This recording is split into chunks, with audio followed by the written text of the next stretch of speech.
$10 billion ang nanakaw nung panahon nila. Nakaw na yaman di mano ng pamilya Marcos. Nakaw yun sa taong bayan. Na allegedly ill-gotten. Mga Marcos kaugnay sa kanilang umano'y nakaw na yaman. Na ino-orderan po silang ibalik na nakaw na yaman. Hanggang ngayon po hindi pa din sinusunod. Hindi ang pamilya ko ang humahadlang sa pagbayad ng compensation sa human rights claimants. Ang humahadlang po dyan, ang kaso na yan, ay nasa gitna ng human rights claimants at saka ng gobyerno na pinangungunahan ng Liberal Party. Kaya ang Liberal Party ang humahadlang sa pagbayad ng human rights compensation. Congressman Robredo, hindi po yan totoo. Hindi po yan totoo.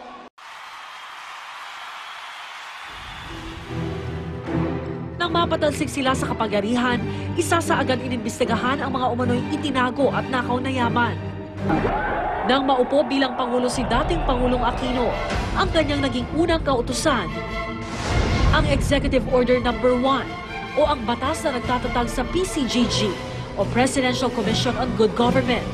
Ahensyang ipinatag para bawiin ang ill-gotten wealth ng mga Marcos, maging ng kanilang cronies. Sa kanilang pag-iimbestiga noon, tinatayang nasa 10 bilyong dolyar ang kabuang ill-gotten wealth ng mga Marcos. How much worth pa? Oh, again, there have been estimates that have been provided before. They said it was anywhere between $5 to $10 billion, but to be honest, I have not seen any real basis that would support that. Kung titignan natin yung naging desisyon ng Korte Suprema noong 2003, talagang maliit lang ang pwedeng ma-claim ng mga Marcoses na kanilang ari-arian. Dahil na yun ang ruling ng Supreme Court natin doon sa forfeiture petition noong July 15, 2003. Noong 2003, nag-compute ang Korte Suprema ng Pilipinas. Sa higit 2 dekadang panunungkulan ni Ferdinand Marcos, aabot lang ng 16 million pesos ang legal na kita ng mag-asawang Ferdinand at Imelda. Ano man ang sobra dyan, ayon sa Korte Suprema, ay hindi na raw legal. Tandaan po ninyo ang numerong 16 million. Ano man ang sobra dyan, ayon sa Korte Suprema, ay hindi na raw legal.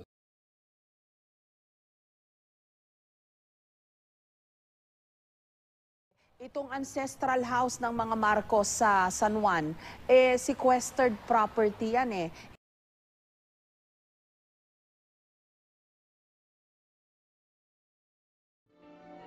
Taong 1990, naganap ang sinasabing Trial of the Century kung saang milyong dolyar ang kinwestiyon kay Imelda sa kasong fraud at racketeering.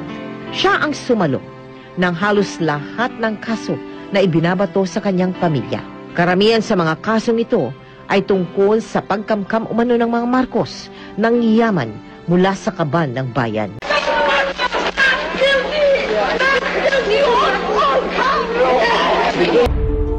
Ang naging depensa raw ni Imelda para maipanalo ang kaso, bago pa man raw naging presidente si Ferdinand, may mga ipong ginto na raw ito na lumaki ng lumaki ang halaga paglipas ng panahon.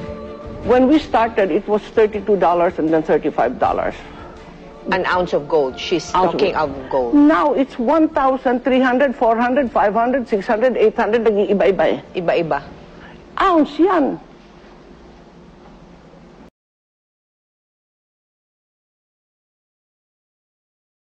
Magandang gabi po, kapamilya. In 1986, a class lawsuit was filed against the former dictator on behalf of more than 9,500 victims or their families who were abused, tortured, executed, or disappeared during the Marcos regime. In 1995, a Hawaii federal court entered a judgment in favor of the Marcos victims in the amount of $1.96 billion. Itong kaso natin sa Hawaii, separate and distinct from the action of the PCGG. In effect, parang nag-uunahan nga tayo ng PCGG rito eh. Nag-aagawan. Parang nag-aagawan, no? Ang kailangang gawin ng PCGG, patutunayan nila na ill-gotten yan, pera na yan. Okay, in the case of the human rights victims, hindi nila kailangan patunayan whether it's ill-gotten or not, as long as it belongs to any the Marcos. estate of Marcos. To any Marcos. Pwede. Ang problema lang, mayroon kasing CARP law existing na sinasabi lahat ng mga pera ng mga Marcos na ma-recover, exclusively gagamitin yan sa Comprehensive Agrarian Reform Program.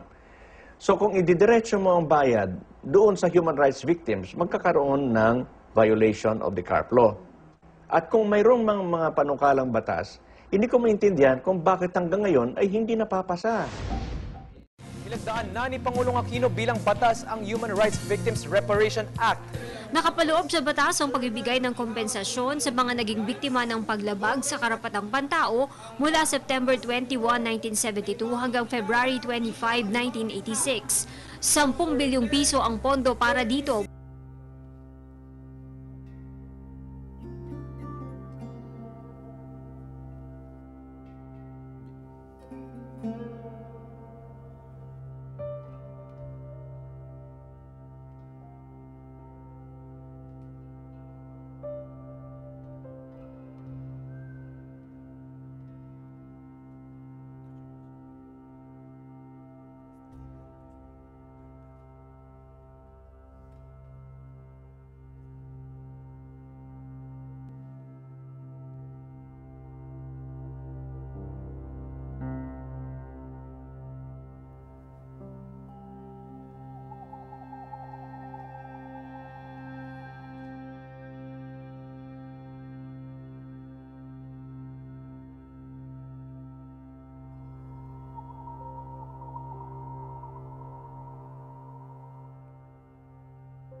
Is that a logical conclusion?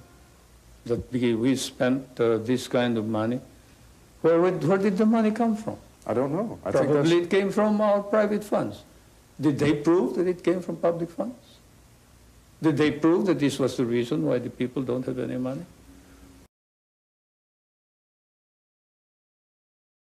Na allegedly ill-gotten.